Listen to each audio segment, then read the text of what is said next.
Hi வணக்கம் மக்களே. இன்னும் எனக்கு அந்த சுகர் எஃபெக்ட் குறையிலைங்க. நார்மலுக்கு வரல. நான் ரொம்ப கடினமாக தான் அது ஃபுட்டெல்லாம் எடுத்துக்கிட்டு இருக்கிறேன்.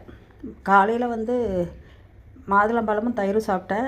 மதியம் கொள்ளு சாப்பிட்டேன். கொள்ளு வேவிச்சு கொள்ளு மட்டும்தான் சாப்பிட்டேன். அதுதான் மதிய சாப்பாடு.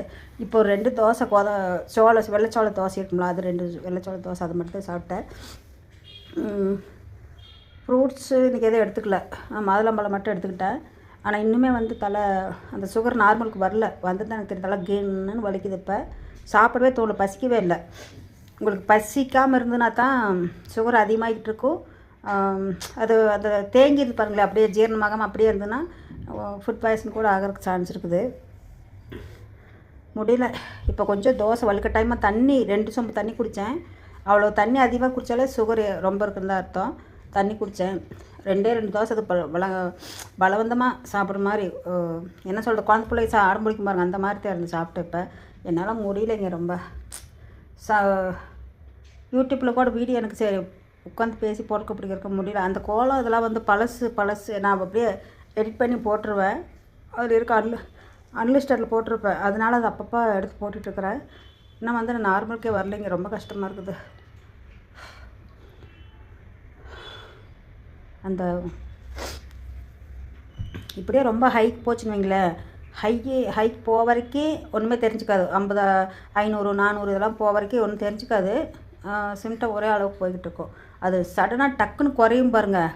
இப்போ 450 இருக்குதுன்னா டக்குன்னு ஒரு 100 டக்குன்னு குறைஞ்சதுன்னா அப்போ தான் வந்து கிட்னியோ இல்லை ஏதோ ஒரு இது வந்து பாதிக்கப்படும், ஏதோ ஒரு உறுப்புகள்.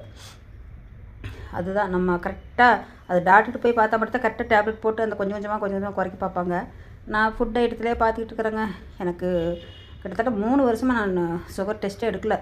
இப்போ அந்த அப்போலோவில் மிஷின் கொடுத்தாங்க, அதில் எடுத்துக்கிட்டு இருக்கிறேன். எடுக்குங்காட்டி எதுனா அப்படியே தான் இருக்குது. சாப்பிட்டாலும் அப்படியே தான் இருக்குது, சாப்பிடாம வந்தாலும் அப்படியே இருக்குது. எப்போவுமே இது மாதிரி இல்லை. நான் வந்து 150க்கு மேலே போகாமல் கரெக்டாக 85, 90 சாப்பாட்டுக்கு முன்னாடி, சாப்பிட்டதுக்கப்புறம் 127, 130, 150, 145க்கு மேலே போகாமல் கரெக்டாக வச்சுருப்பேன்.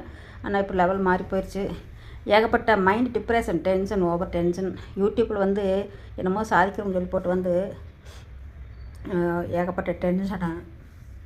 அதுக்கப்புறம் வந்து ஏதோ இன்னும் சில இதெல்லாம் வந்து தனியாக இருக்கிறேன்னா, அந்த தனியாக இருக்கிற அந்த மன உளைச்சல், இது எல்லாமே ஒரு டென்ஷனாக இருந்ததுன்னா பரவாயில்ல, நான் சமாளிக்கலாம். இனம் புரியாத வழிகள் நிறையா வருதுங்க. என்னன்னே எனக்கு தெரியல. ரொம்ப ஒரு மைண்டுக்குள்ளே ஏதோ ஒரு ஃபீலிங் வந்துக்கிட்டே இருக்குது. ஏதோ ஒரு என்னமோ தொலைச்சிட்ட மாதிரியே தோணுது. அது ஒரு டென்ஷன் 2 டென்ஷனாக இருந்ததுன்னா ஒன்றும் செய்யாது. பல டென்ஷனும் கிட்டத்தட்ட 20 வருஷத்துலேருந்தே எனக்கு 18 வருஷத்துலேருந்தே டார்ச்சர் தான். ரொம்ப டார்ச்சர், டென்ஷன் அப்போ இருந்தே. என்னமோ வாழ்ந்தேங்க, கேனுக்கு குப்பையாட்டு வாழ்ந்தேன். இன்றைக்கி கொஞ்சம் ஒரு ஏஜ் வந்ததே, நம்மளுக்கு 60 வயசு வரும்போது என்னென்னமோ மாற்றங்கள் வந்துருச்சு. ஆனால் ஒன்று யாரும் நம்மளை பார்க்காம ஒதுக்கிட்டாங்களே அப்படிங்கிற ஒரு தாழ்வு மனப்பான்மை ரொம்ப வந்து, அதுதான் எனக்கு கொஞ்சம் மைண்டு ரிலாக்ஸ் இல்லாமல் போய்கிட்டு இருக்குது.